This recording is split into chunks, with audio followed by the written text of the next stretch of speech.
Hey everybody, we are live again. This is Emily Leach one more time. Well, this is going to be a few more times with the founder of the Freelance Conference. I am here with the amazing Julianne Eason.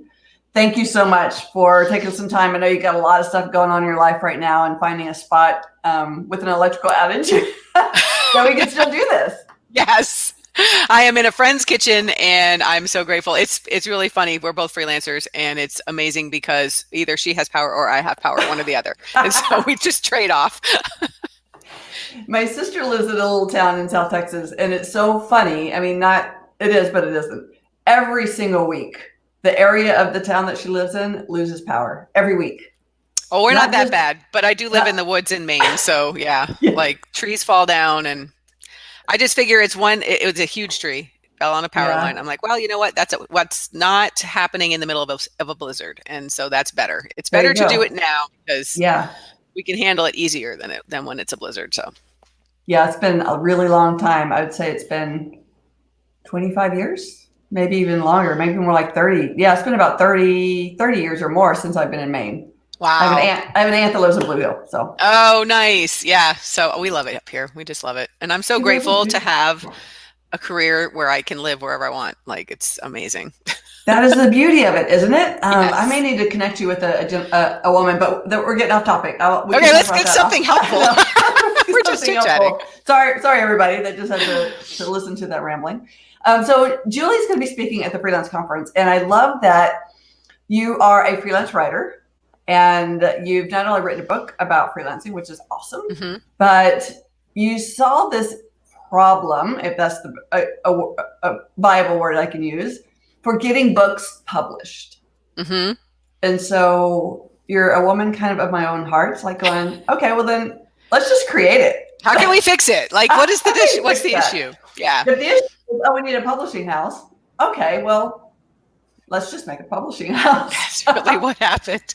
It's like my client. So I have a philosophy that if a client asks you, can you do something? You always say yes. It's like Ghostbusters, right? If someone asks you if you're a god, you say yes, right? So we just did. It's like, well, they were doing it on their own and they were messing it up. They didn't realize, and I didn't realize either until we started. They're like, well, is this right? Are we doing? I was like, I think it is. And we would do something and my clients would be self-publishing. And it was a long time ago and things have changed a lot since then. But at the time, like what they were doing, yes, it got them a book, but it blacklisted them for certain sales opportunities and it messed things up as far like it didn't make it into a legitimate book. Like it was just there's publishing and then there's publishing. And so we wanted them to be as set up for success as much as possible. So yeah, we just, I learned how to do the things as we went along. And I mean, I still make mistakes. I'm still learning things every single day. We're learning how to deal with large run printers now. And so I'm much less in the writing capacity and more in the managing and figuring things out capacity. I'm the chief figure outerer. I like that. So in your freelance space, though, I mean, even in the book that you wrote, you really kind of dive into this concept of what strategies, what tactics you put in place to stabilize income, get over that, tracking down a client and tracking down the next client. And I know that's what you're going to talk about at the conference. So dive into that a little bit. Yeah. So, and I actually just had an epiphany about 2 weeks ago and I was so excited because I can share it with you guys because it was like, you know what, why is this such a big deal? Like why? I mean, it makes sense what I did, but how did I get there and what happened? So I'll tell you a little story. I had a situation where I had a client in Canada who decided for some reason or other to commit currency fraud on me, which is basically he signed up for something and paid and then waited until the rates were different and did a chargeback. And I had never, ever had a chargeback in my life. I had no idea what it meant. And what it means, by the way, is if you've never had this happen to you, they take the money out of your account right then and there. There is no, like you have to prove it later on. Well, as a freelancer, I mean, it was, in the thousands of dollars. And that was just like, I was just, what do I do? And I learned so many lessons from that. One of the lessons I learned was go to your bank, know your tellers, know your people, know the people there. Because what happened was I went and I said, I don't know what to do. I never had this happen. And because it helps that we were in a small town, but because I was always in there and they knew my face, they said, let's sit down. I mean, I was almost in tears. It was bad. They're like, let's handle this. They knew that they knew me. They knew I was honest. They knew that, that something weird was going on and everything. And so they did everything they could, including not charging me overdraft fees, not, making sure that everything was handled so that I wasn't negatively affected any more than had to be. I mean, I was already like traumatized, like stabbed me in the heart. But that was the first lesson, was always know your bank. And just have a personal relationship, because man, can they help you out. And you don't even know all the things they can do. Like they were like, we can put a stop on that and we can like charge it back to they were like all vindictive on my behalf. And I was like, I don't want to make it any worse. I just don't want to be in trouble. So so that was a cool thing. But the other thing that I learned was I was just talking to my clients, and I was talking to one of them I happened to have a really good relationship with, and he was asking me how things were going. And I told him, I said, this happened, and I'm just sort of I'm just trying to figure out how to navigate it. And there's cash flow issues and just all of this stuff. And he's like, Julie, we need a book. He literally came up with a project on the spot for me because I needed it. And that was when I realized, and I thought back and I'm like, all my clients do that. Like, and over the course of 30 years, it's been where I have built up, and I realize I built a clientele. I don't chase gigs. I don't do constant marketing. I almost do no marketing, honestly. And that is horrible to say because I'm in the marketing business, but I really don't. And I feel guilty. I'm like, I should be doing Facebook ads. I really should have an email list and all these things, but I don't, because I have a clientele, and they are loyal to me and they love me. And I mean, even this guy aside, I always had someone who would call me and go, how's it going? What's your bandwidth right now? We've got a few projects we'd like to get started, but if you're busy, we don't have to, we can wait. But it was always a matter of like, we were taking care of each other. If there was ever a situation where they needed something like immediately, I'm not going to charge them a rush fee or anything like that, because why would I? I'm going to take care of you. I'm going to always take care of you. And so I realized that instead of chasing clients, I was building a clientele, and that I only needed 5, maybe 10 people. Not really. I have like 5 people that I consider like just my family, and they refer people to me all the time. They talk about me, and I don't have to do all the crazy running around that most freelancers think they have to do. I had a little bit of an advantage because I started before the internet. It's like really on the phone and in person. And, I was a freelance journalist for a while. So I was mailing queries in the mail with stamps, waiting for months to hear back. So, if anybody doesn't remember, stamps about stamps are little things. You put them in a mailbox. My kids, honest to God, didn't know how to address an envelope in high school. And I get it makes sense, but at the same time, I mean, it doesn't to us. Blows my mind. When they haven't had to. Nope. They're like, which way? Where does the stamp go again? I forget. I'm like, oh my God, I failed as a parent. But like, I can't program a VCR, and we don't even need VCRs anymore. So yeah. It's funny. I was just having that conversation with a friend here in town. It's like going, I cannot turn the TV on, but I can connect it to our network, and I can make all the things talk to each other in our house. Right. But you can talk into the air and it will just magically turn on somehow. I was on the phone with somebody yesterday, and she's like going, Amazon, turn it off, or something like that. And she goes, I'm sorry, I was cooking and I needed to turn it off. I'm sorry, I was cooking. Never mind. That's hilarious. Okay. So what I figured out, this epiphany I had the other day was, back in the day, we had to compete, right? We had to compete with local people. Yeah. It was like the people that an agency could get, or the people that an individual company could get to do this work on a freelance basis. You had to compete. You had to either be better than everybody else, you had to be faster than everybody else, or you had to be cheaper than everybody else, because that's how those are the 3 things that you compete on, right? You have to do that. Well, now, how do you do that with the entire world as your competition? Right. Yeah. How do you make sure that you are the cheapest? Sometimes I miss the good old days where I know, right? It was my so only much competition easier. was the people I could actually see and touch around me. Right. And there would gossip and, it was easy to just be a better person. But so what I realized was, no, it's so the currency now, the way that you compete now is not better, cheaper, faster, any of those things, because there's always going to be somebody who's cheaper than you. There's always going to be someone who's better than you. And they may, your client may not know about them yet, but they eventually, and even if you really are the best, it's a lot of pressure on yourself to feel like I have to be the best, because that's what I'm marketing myself as. I have to be the fastest. I have to, what happens if something if the project goes over and you're not the fastest? What happens if they find, 2 weeks later that there's somebody cheaper? Like, it's a lot of pressure on yourself. So if you are instead competing on the basis of human connection, and you are genuinely creating honest to God relationships with your clients and building a clientele that way, then you don't have the pressure of being better, faster, cheaper. You don't have to worry about all of the other competition, because they're going to work with who they like and who they trust, right? And I don't know if you've noticed, but some clients are really easy to do that with, and some clients, it's like they're Martians. Yeah. They're Martians. Yeah. Like, what do you want? You want me to do what? Why? Like, they're just, you don't get why they're like that. Well, there's one of my clients is an expert in Myers-Briggs type indicator, MBTI. So those are the 4-letter INTJs and ENTPs and all those things. If you don't know about them, you're going to learn about 4 at FreeCon, and they're the 4 best ones that are going to make your life so much easier, because you're going to learn how. What it really means is that people have certain ways that they communicate, certain ways that they process information in their brains. So if you are talking with somebody across the table, across the phone, across a video chat or whatever, and you're just not connecting with them, and you don't understand them, or they don't understand you, or there's just weird blocks, probably they're not like you.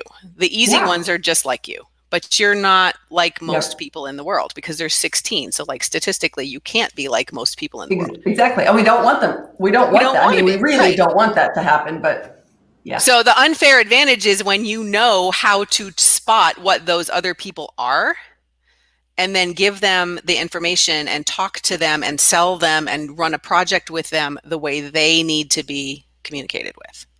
So don't worry about you. You need to know what you are. You need to know how you need information, how you like to react, because there's positive and there's negative sides of both of these things. And I've just found that once I realized, this dude needs lists, then I'm going to take care of that, and I'm going to give him lists, and he's going to be so happy, and he's going to give me every project he ever has, because I get him. And it's all it is that I understand his preferences. Absolutely. I am finally in the spot where I'm starting to have, the bandwidth, the financial bandwidth to bring, team members on, and I go the freelance route for tons of reasons. One, I don't need full time and all the things, but I've learned that. Authenticity. The 1 or 2 people that do, like you said, they kind of watch and they kind of look at, they give me something, and how I respond, they're like going, okay, so maybe they'll try to give it to me in a different way. And it's like going, oh, that is so much easier. Thank you so much. And they're like going, okay. And one of them, I love her to death, because she'll just straight up tell me, oh, you like this kind of crap. I'm like going, yeah, I do. Yeah, I do. I like numbers, or yeah. So people just need it different. And once you get that, you have the advantage over so many people. Not to mention, the client will forgive much more if, that's probably not quite the right word, but they'll understand a lot more. Yeah. They give you a lot more gray area to make a mistake and recover from it, because it's going to happen. You're a human being. It's going to happen. There's going to be new technology that comes on board that you're trying to learn, and and something gets a little wonky or screwed up. There's a new strategy in your industry that that needs to be put into place in order to stay cutting edge. All that kind of stuff. Yeah. Right. And we every human being automatically puts, unless you're a psychopath, I guess, puts the blame on yourself. So if something is going, if there's friction in a project that's going on, or you're not able to really sell people very well, you automatically think there's something wrong with you, right? Like, oh, what's going on? Or there's something wrong, like there's something wrong with the other person, like that I did something bad, and therefore Yeah. but I don't know what that is. And really it's just, oh, they needed me to send an email instead of calling, whereas I like to call. And that's just a very simple, like, introvert extrovert thing. Like, if you're talking to the opposite, you need to understand how they communicate, and that they're going to be very uncomfortable communicating in the way that you like it. So yeah, and it really is just awareness. It's just knowing that that's a thing, understanding what each of the categories are. We're not going to be able to go into every single one in the half an hour, but I mean, I'll be there all weekend, so we can we can sit down and learn the rest of them. But I want to make sure that everybody has, how to spot and how to cater to the top 4 ways that people need. So yeah, and those of you that grab a Catalyst upgrade, you'll get a chance to spend 90 minutes with her. Yes, face to face. Yes, get those upgrades in that session. Yeah, so to me, I think that's extremely valuable. I mean, every one of the speakers, I'm so excited. Every one of the speakers said, yeah, I would love to be a mentor. I'd love to be able to sit in that room and be able to help people through a challenge. So I'm excited for that. I'm glad you're going to be there the whole week as well, or weekend. Sorry, yeah. the whole week. Is it weekend? It's sort of in between both. It is. Yeah, we're going to take the weekend and spread it out a couple more days. Make it longer. Yeah, I love that. Longer. Everybody likes a longer weekend anyway. So yeah, a lot of this isn't new information necessarily. But for some reason, it still gets lost between, the cracks, or it doesn't get applied where it needs to get applied in a freelance business. Yeah. Or not given the value. And it's huge. It is. It's huge. And it applies to, like, across the board. It applies to every part of your life. It's not just your clients, but in clients, it applies to your sales, your marketing, your project management, how you wrap up a project, whether you get referred, whether you get another project after that. It's like, just part of, and once you learn to practice it, it can help you with your kids. It can help you with your mother-in-law. It can help you with all these other things. And, all of a sudden somebody that you thought hated you is your best friend, just because, you started communicating in written instead of verbal. Or you just took the time to say, hey, this has happened for me. I don't know about you, but if you just took the time to just call out the elephant in the room and just say, hey, something's not in alignment. I love you as a person, but somehow we're talking past each other. Can we jump on a call and maybe figure this out? And it's like you can almost feel the relief when they open that email, or something. So making those relationships is huge. And that's one of the biggest pieces that I love about FreeCon, is that people get to spend more than just a couple of hours together. You play together when you get there at Topgolf this year. You spend the day connecting and getting to meet and talk to the speakers, as well as all your colleagues. And then you get to spend another day together doing the workshops and stuff the next day. And it's that we have another event called Freelance Business Week, that's happening in different cities. And I've had people reach out and want to do it. They're like, but I can only do it for a day. I said, that's not how it works. Freelance Business Week is a week. And the purpose of that is when people see each other over and over repetitively, over a period of days close together, they actually build relationships. Yeah, wouldn't it be great to have friends and colleagues instead of just you and your computer? Yeah, that's the hardest part is I think is the isolation and being, at least for me, I mean, I'm in the woods in Maine. I'm in the middle of nowhere. Like, it was so hard. Like, the only way in the early days for me to get clients was literally to go to conferences. And I was a stay-at-home mom. I had 3 little kids. And so my husband would have to be, he would have to take care of things. So it was a major effort to go out and get clients. So now it's like, make yourself some friends. It's really, really helpful. Like, especially when your power goes out. Yeah, that's true. Yeah, I had a gentleman a few years back when I was still doing website design work, that he was a photographer, and I just liked him as a human, and his photography was fabulous. And one day we sat and had coffee, and he goes, so what kind of website design work do you do? I said, well, I do WordPress only, and I, keep it pretty simple. I really like that space, the simpler space, and everything's really clean. I have an engineering background. He goes, I have a couple of clients that need websites. Mm-hmm. So he really did photography in the space of people that were remodeling homes, companies that were doing home remodels. And then when they did all this really amazing photography, their site wasn't very good. Right. And so just having him give me As a work partner. Yeah. as a partner, I mean, I would get a couple a month. Yeah. And it wasn't chump change. So it was awesome. So finding those relationships and looking for people in, I call it like a lateral industry to yours. Mm-hmm. Right. So if you're a graphic designer, I would think you'd want to find some really great strategic partnerships in the web design space, in the marketing space, in the social media copywriting space. Yeah. Copywriting space, because they're all going to have clients at one point in time that need help. Right. Right. And you're going to have clients who need their help. And it's always packaging is such a huge thing. It's interesting. I never really connected it until a few years ago when I was really young and pregnant with my first child. I was a temporary worker at an engineering firm, and I was in the marketing department. And I mean, this was like, I never thought about marketing. I didn't even know what the word marketing meant at the time. And so I was like, sure, I'll do things. And it was really funny because what we were doing in the marketing department of a national engineering firm is we were pulling resumes and bios and things together from a grand team that was located all over the country. This is pre-internet, pre-email, pre-all of that.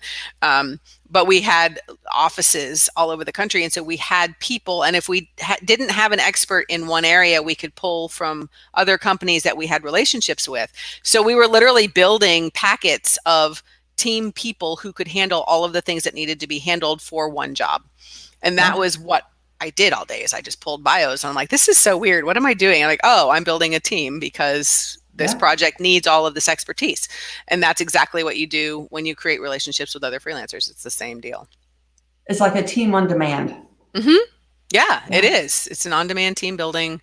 I'm surprised that I was going to say, I'm surprised there's no software that does that. There must be some software that does that. Yeah. There has to be. It's too easy. I may even know what it is, but I couldn't tell you right this second. Yeah. So, man, thank you so much for taking some time, especially going through the extra effort to find a space. No worries. It worked out perfectly. I'm like, you can't even see there's a light switch behind me.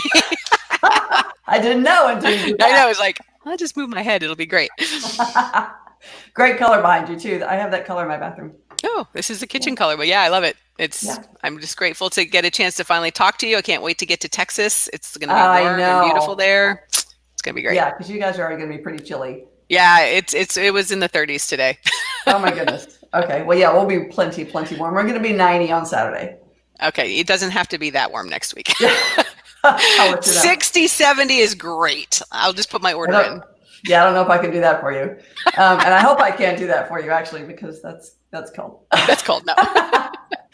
So thank you again so much for being here. And you guys out there that are listening, come out to FreeCon. It is October 27th through the 29th this year. So that's, 10-ish days away. If you haven't got your ticket yet, you can definitely go ahead and grab that at freelanceconference.com/FreeCon19. You can see the entire schedule there. You can check out even more about Julie and Eason. All of her information is there. We're going to have so much fun. And we're going to have a lot of fun. This year has really turned out to be our best yet. It is our 5th year, and we're doing a lot of celebrations that I can't wait to be able to do with everybody that's there. Awesome. Cool. Thanks, guys. Bye. I'll see you soon. Okay.